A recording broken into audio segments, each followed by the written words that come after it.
Welcome to the Soar podcast, the place for creative entrepreneurs with limitless dreams and unconventional stories. I'm your host, Ray Cornell, founder and business mentor at Chiron Consulting and CEO and senior copywriter at Cornell Content Marketing. My goal is to bring you stories of what's possible so you can never tell yourself that your dreams are impossible.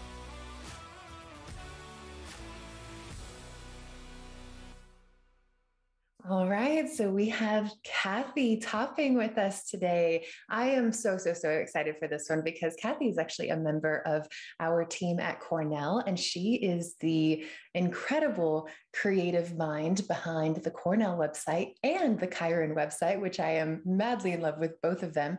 And she's also on our copywriting team. So she's a very multi-talented freelancer here. So Cathy, tell our listeners about you, where you're from, and what you do. Okay, thanks for having me, Ray. It's exciting to be here. So I currently live in the UK. I grew up in Australia, and I have sort of bounced between the two quite a lot, most of my adult life, actually. And I've been freelancing or entrepreneuring, whatever you want to call it now, since 2012. So it's quite a long time. And yeah, as you just mentioned, I'm a copywriter and a web designer, although I have to confess that you're the only website design client I've got left. Yeah, and we'll talk more about why here in a little bit. Yeah. But yeah, and I'm really excited to be here, so thanks. Yeah, so let's start there, because that's kind of like the curiosity provoking thing. We kind of, open the curtain a little bit, but you started out as a graphic designer, is that right? No.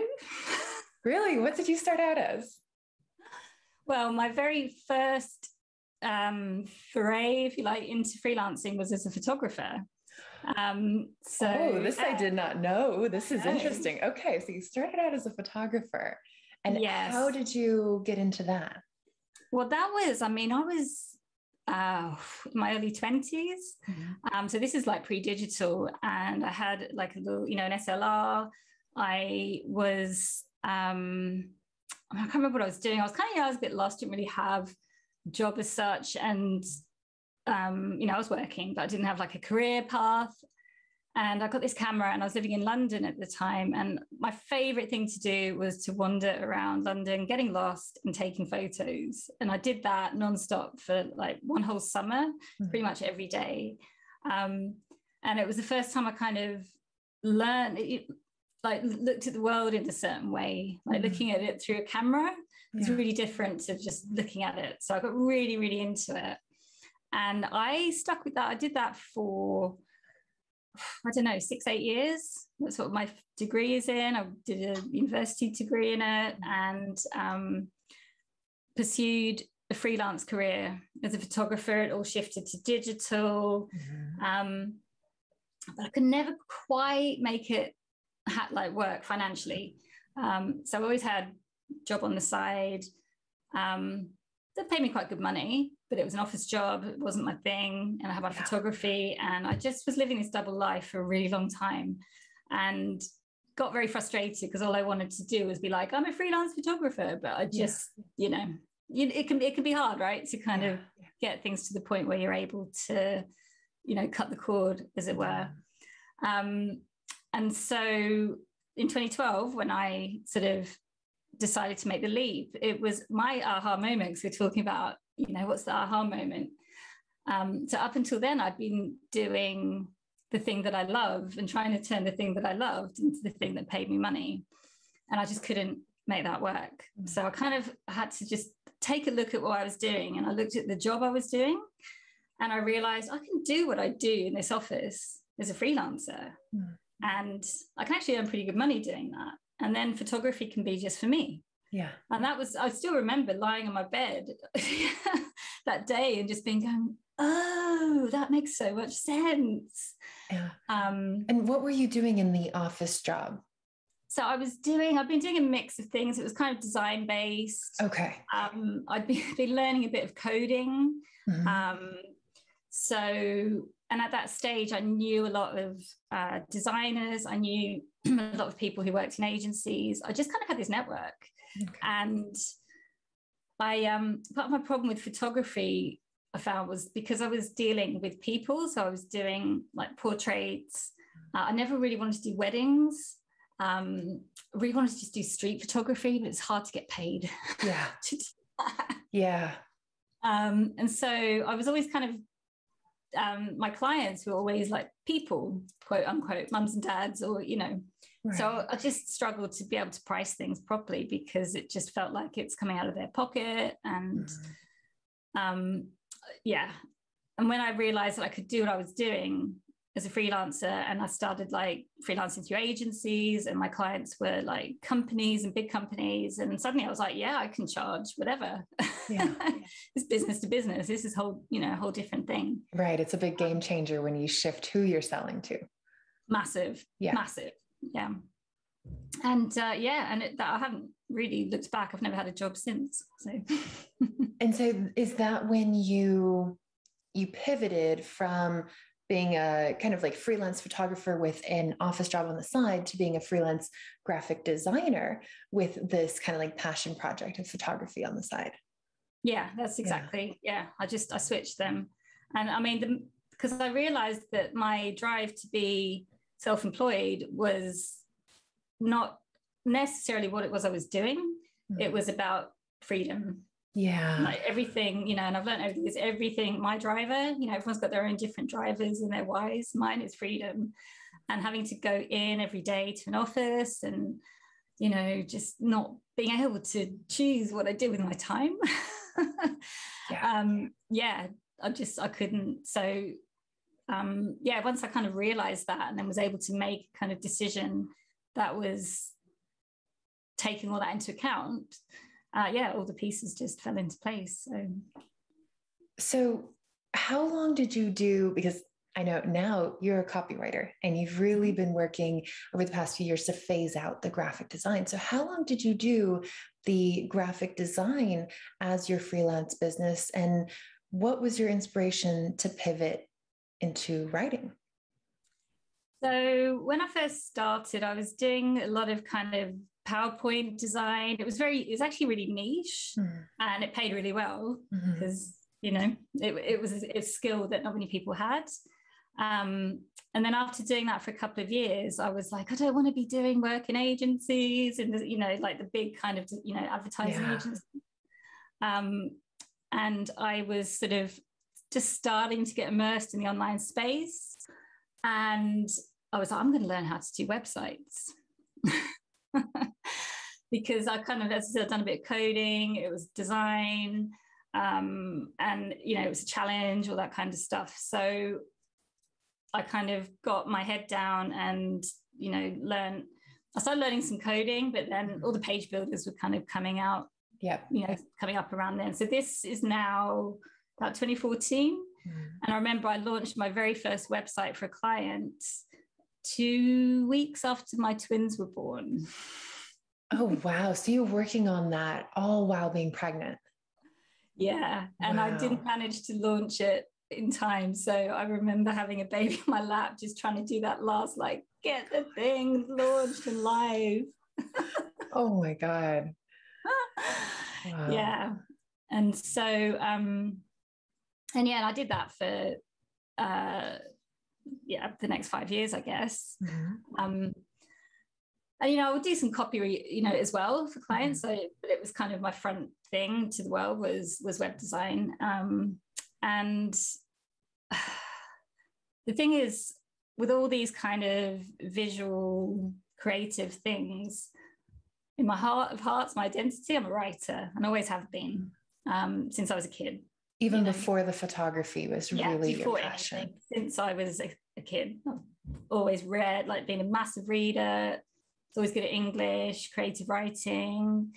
And I had like a block. I had some sort of weird block that because I was a visual creative, I wasn't allowed to be a writer.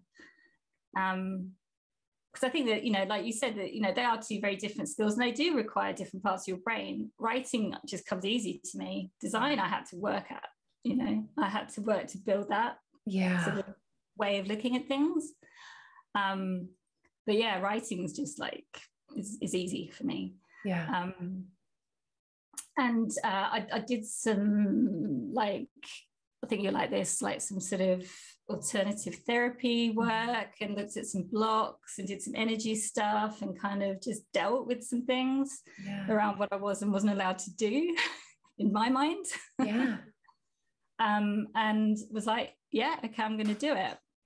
And this was, actually, it was only March last year because it was pandemic. Okay, so that kind of was the catalyst to your most recent pivot away from design. And you and I had been talking about this, I feel like since before COVID started, when you first came on the team. Yes. I remember you were kind of in this like 50-50 place where you're like, well, yeah, I do website design, but I'm a copywriter. And I remember having that conversation. Right. And we met on LinkedIn. And I remember having that conversation in our LinkedIn chat. And then our previous website designer, everything kind of fell apart with her. And you swooped in to save the day because we were only about 20% of the way done with the Cornell website at the time. And that was back in 2018. So this pivot of going from design to copy, it sounds like it wasn't an instantaneous thing. It was more gradual.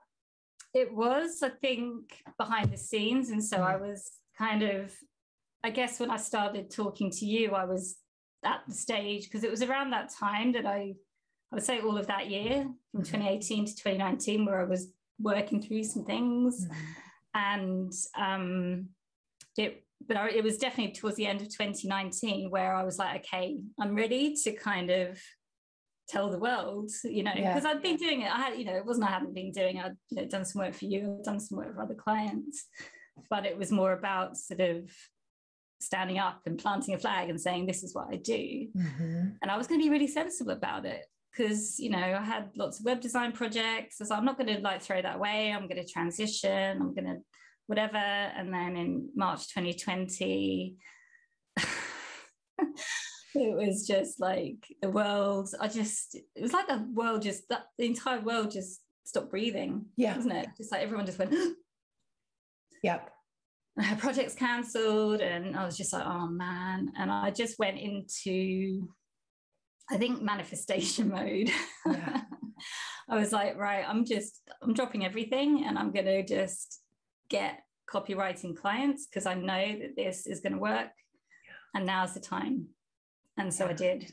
And I got on it really quickly within 2 weeks, got a couple of really big clients who I still work with now, who refer me out. I haven't really looked back. So yeah, it's amazing. And you're not the first person I've heard this from. And I've done the same thing where you almost hit a breaking point where you're like, I just can't anymore. I don't know if it's burnout or if I've just hit my threshold or something's going on in the universe energetically. Something has happened and I just cannot continue on this path the way that I've been for so long. And so you draw that hard line in the sand and you just go, nope, as of now, as of this exact moment, things are different. And it's like you lay all your cards on the table and you go all in on it.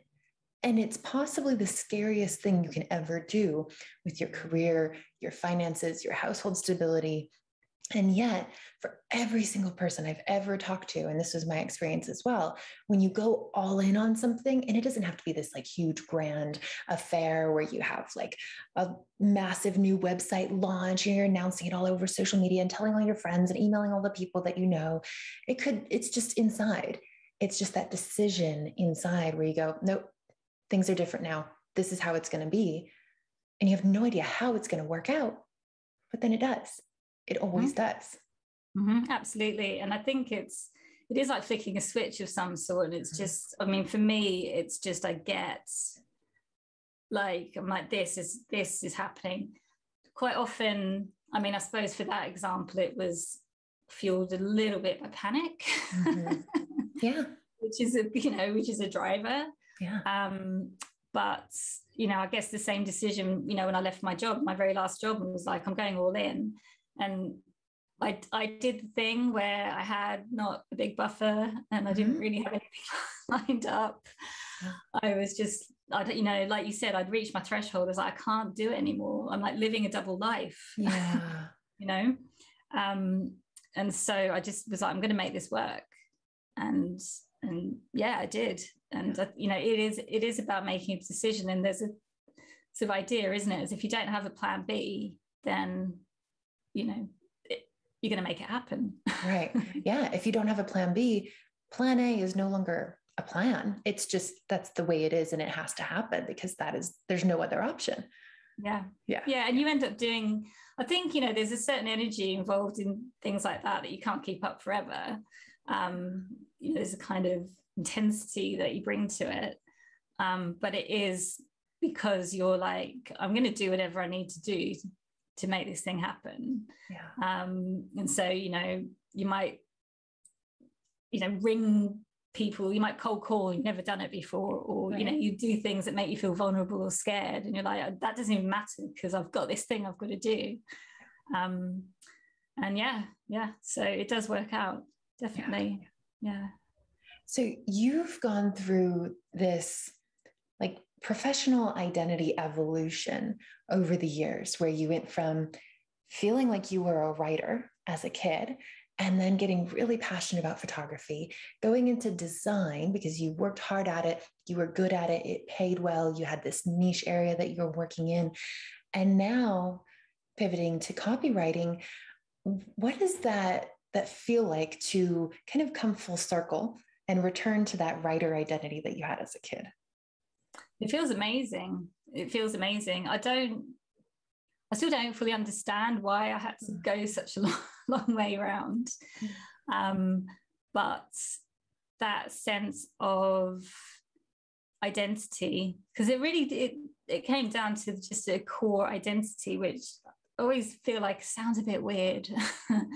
But I don't know, it's something that I felt I lacked my adult life all through my career. It was like I never really felt like the thing that I was doing. Yeah. Whereas now I can completely confidently say I'm a writer, and I'm a copywriter now.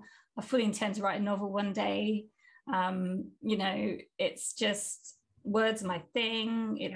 I'm better at writing than I'm at speaking. It's my way I communicate. So it was a real feeling of relief and just letting go of a lot of stuff that I'd kind of been holding on to.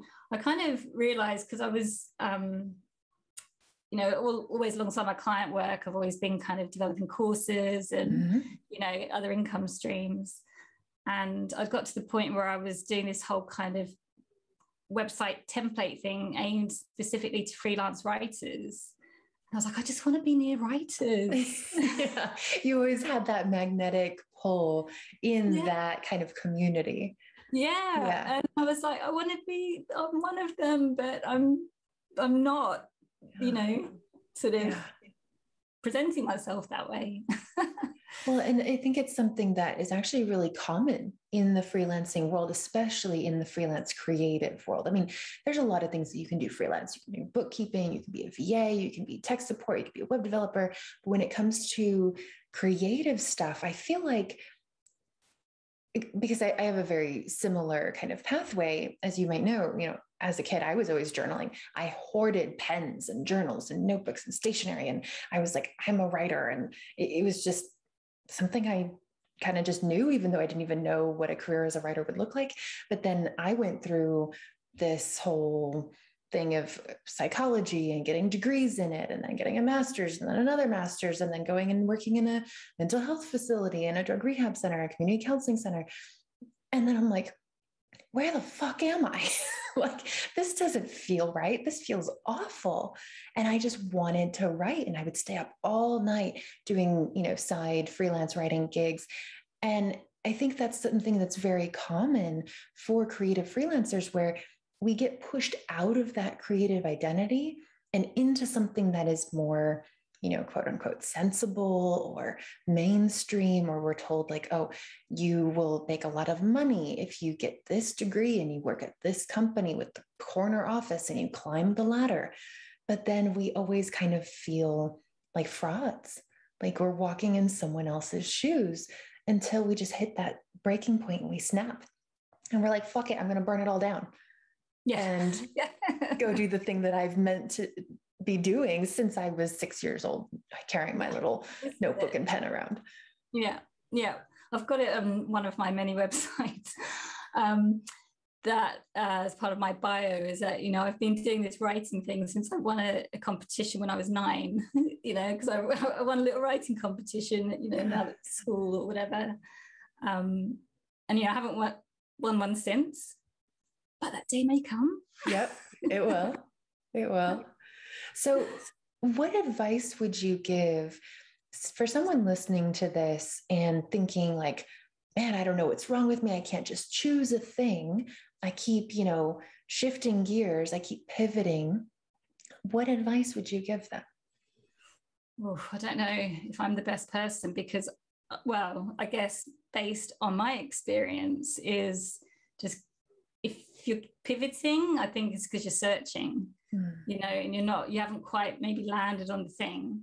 And don't just keep chipping away at it. And, hopefully it will just reveal itself properly to you. And I think the thing about sort of freelancing or building any sort of online business is that you can create anything. You can niche down, you can make it up.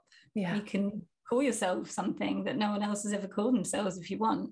Yeah. Put yourself out there and find the clients. That's the beauty of it. It's the building up of the business is creative, as much as the work that you do. And I think that's part of the thing is like, I love the creation. I love ideas and coming up with ideas and working out how to execute them. And so, I'm always doing multiple things at the same time. Yeah. And I think for me, I'm just little by little learning to not listen to everyone. And, I work best juggling things. I like having different projects on the go at the same time. I pick things up and put them down. I can't just do one thing at a time. And like the whole wisdom is do one thing, focus on one thing. And I just think for some people, that's not the best advice.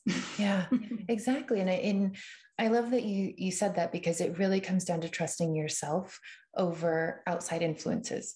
And I hope that people do that no matter what, in every single area of life, especially with how you choose to spend your time. And one of the things that you shared with me earlier, if we can kind of go there, is you've been doing a lot of like learning about yourself, and you felt like there was something else going on that may be causing the pivoting, and you committed to figuring out what that was. So tell us a little bit about that. Yeah, so earlier this year, I started to suspect I've got ADHD because, well, for lots of reasons, but anyway.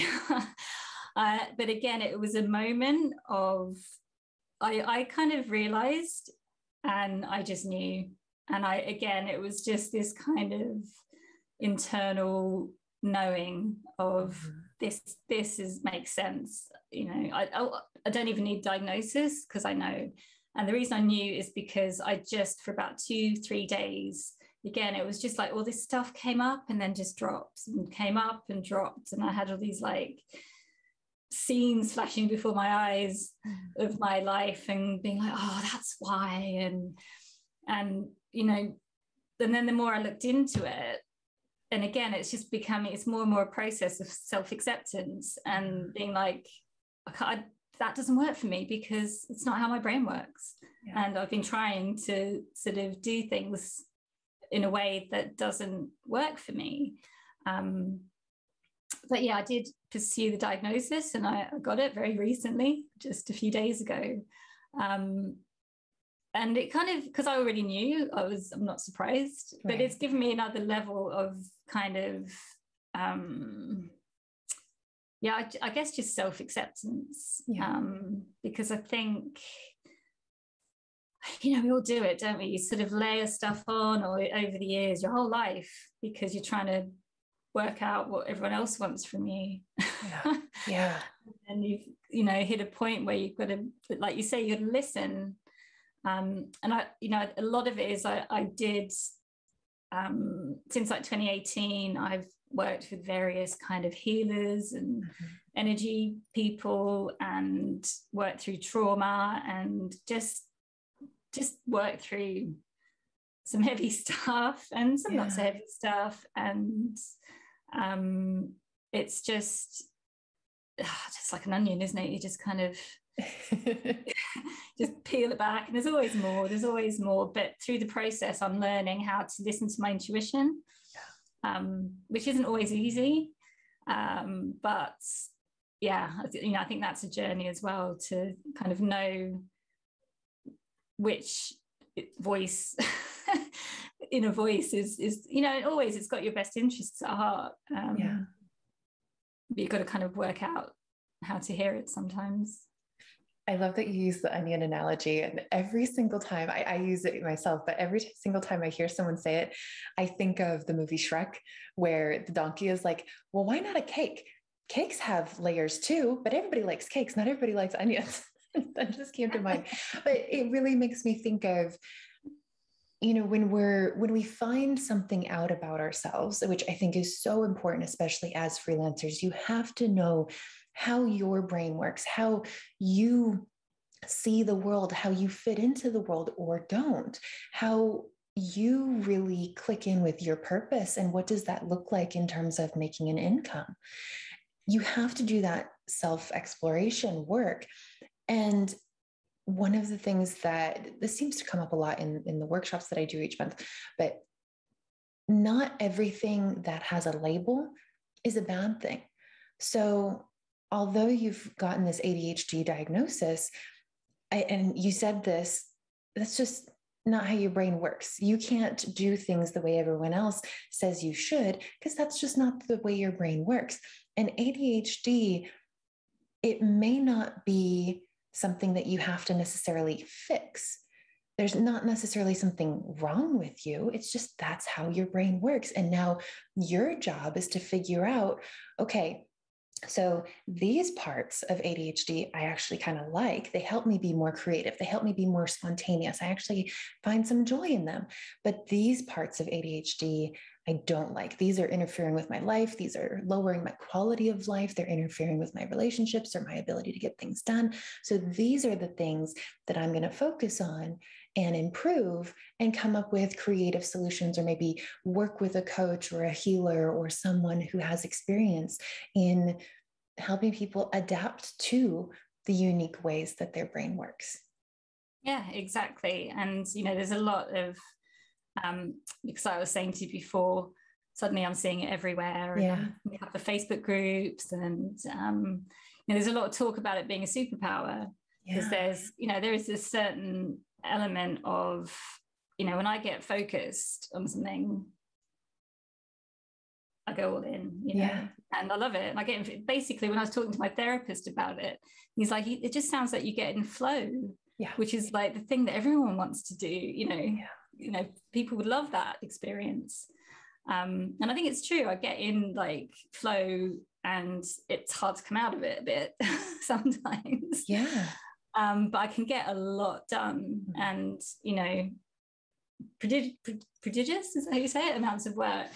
But, you know, then the flip side is that I have days where I'm just like, I can't do anything. So, you know, it's just kind of building. And I think, you know, working for myself has made me, it's been a long journey actually to because I worked in the kind of office environment for 10, 15 years, something like that. So that ingrained 9 to 5, like in front of a desk, put your hours in mentality is so hard to break. And I've been working really hard on that on the past couple of years. It sounds silly. I've been working on allowing myself to not work all the time, because I don't have to. Well, and it's such a break. Right. And that's, I feel like that is part of the big test in my mind of whether or not something is true, or if it's just a belief that we've adopted, because beliefs are not facts. Beliefs are anything that we take on to feel is true, but there's not actually any universality to it. And so that's the real test of something is this thing that I believe true for everyone in the world? And it's really only certain cultures, especially like American culture and Asian culture, where we are like, and when I say Asian culture, I'm thinking more of like the big cities, not necessarily, the more rural communities and things, but we think we have to work. Like our purpose is to work. Our purpose is to contribute to society and work from 8 a.m. to 5 p.m. and just grind. That's our role in the world. But then you look at communities in New Zealand and Africa and Latin America and even places in Europe where, when I was living in Bracciano, which is just outside of Rome, the whole town shuts down from like 1 to 4. And that's just life. People are not just grinding all day long on one specific task. And so it really comes down to, if you feel like you need to be at your desk from 9 to 5 or 8 to 5 or whatever it might be, is that a belief that you've adopted? And if so, you can change it. Yeah, absolutely. And I had to, and I'm still working on it, work really hard to not feel guilty if I'm not sort of, putting the hours. I'm much better at it now. And, again, feeding back into the ADHD thing, if I'm having a day where I can't concentrate, I just have to be like, you know what? Free pass. Yeah. Just go and do something else, because there's no point. You're just going to sit here and feel like you're working, but you're not. So, Right. And that's not what life is meant to be. Yeah. And then the next day, I'll get that work done. Right. Because when you're this is for everyone, isn't it? If you focus in short bursts, you're super productive. Mm-hmm. You can get stuff done in a couple of hours. You don't have to spend 6 hours on it or whatever, but it's a journey. Yes, it is. And it takes a lot of rewiring and retraining ourselves. And I also love that you've mentioned that you've worked with other people, professionals, energy healers, therapists, to let go of a lot of the things that have been weighing on you. And it's a constant process that we go through our lives. So, yeah, absolutely. Yeah. So I know that you are an incredibly talented copywriter. I am so lucky to have you on the team at Cornell, but that's also not all that you do. You have been a lifelong writer. You've been pursuing copywriting specifically and kind of moving out of the more visual creative work for several years now. And you also do copywriting mentoring. Tell us a little bit about that. Yeah, so I think, the sort of always alongside all the client work that I've done, I think where I learned most of my copywriting skills was creating and selling my own online digital courses. Yeah. And so when I started doing the copywriting kind of front and center, the whole sort of world I move in is coaches. And so they become my clients. And so I've been looking at ways to kind of work with them, in other ways and, have the different income streams, all that kind of stuff. So yeah, I've launched a couple of courses. I've got a sort of mentorship program that I've done a beta of, to kind of support coaches specifically, I'm trying to, for marketing purposes, coaches, healers, therapists to, write their own copy. And I think the approach I've got to that is, how it is. It's not, there's all copywriting frameworks and formulas and stuff. They can, they get overused. They're quite cliche. Oh yeah. And I know a lot of, coaches and healers and those types of people shy away from selling themselves because it feels sleazy and they don't, Yeah, so, it's like this whole, I'm doing my purpose work. I'm fulfilling my purpose in the world. How can I charge money for that? That's a whole money mindset thing that we can talk about another day. But go ahead, continue. Yeah. And they don't like kind of promoting themselves. So, you know, some of the people I've spoken to, they're like, you know, I don't mind writing, and I can write about, you know, my journey and myself and, you know, whatever, my clients, but I don't like writing anything salesy. And so that's kind of where I'm trying to come in, is be like, well, it doesn't have to be sleazy just because it's salesy. We can layer things in so that you're being persuasive and you're telling people that you can help them without it being this kind of, you know, sleaze fest that everyone associates with sales copy. So that's kind of where I've come in with it. And yeah, it's going pretty well. Yeah, it's going really well, actually. Yeah. And I do enjoy it. Yeah. I can imagine, because I've seen your work. And for anyone who's listening, if this sounds like you, if you feel like you're struggling to really convey your value and sell yourself, but without selling yourself, you know, and that whole inner struggle that we tend to have, you have to work with Cathy. You have to check out her freebie. So Cathy, tell us about the freebie that you have, and where can people check you out if they're interested in working with you? So I've got a website called the Coach's Copywriting Toolkit. So that's where I've been putting all my kind of courses and stuff like that. So there's a few things on there you could have a look at. And then the freebie, which I think we've got the link to. Yes, we'll put that in the show notes. Yeah, is Sensational Sales Page Bundle, I think I've called it. And it is, so I've just got a process when I work with clients when I'm writing their sales pages specifically, where I kind of do all the research and speak, you know, look at their reviews and testimonials and kind of just pull out language and then layer that into a sort of sales framework. So it's kind of taking that process and I've bundled it up, and it's free and you can kind of work through it. I think just I'm trying to kind of take away a bit of the fear of sales pages. Yeah. Because there's a lot of, I don't know, funny ideas floating around out there. Yeah. Well, and I've had a look at this thing, and man, you guys got to get this quick, because I can't believe that you're giving this away for free. There's so much value packed in there. Thank you. Yeah. Well, thank you so much for being here with us today, Cathy. It's been amazing hearing your story and just all of the stages and iterations that you've gone through, especially to get to this point, which feels like it's really you. Yeah, it's been a journey. But you know, I wouldn't change it. It's all contributes to who I am and where I am. Yeah. Awesome. Well, thank you so much. And we'll put all the links to all of your things in the show notes. All right. Thanks for having me. Okay.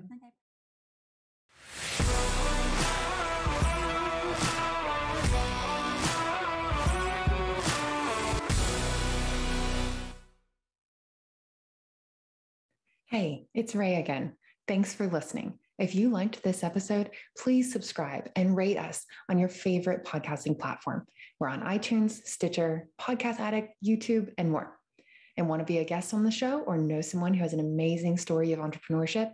Apply on our website at www.chironconsulting.us/podcast.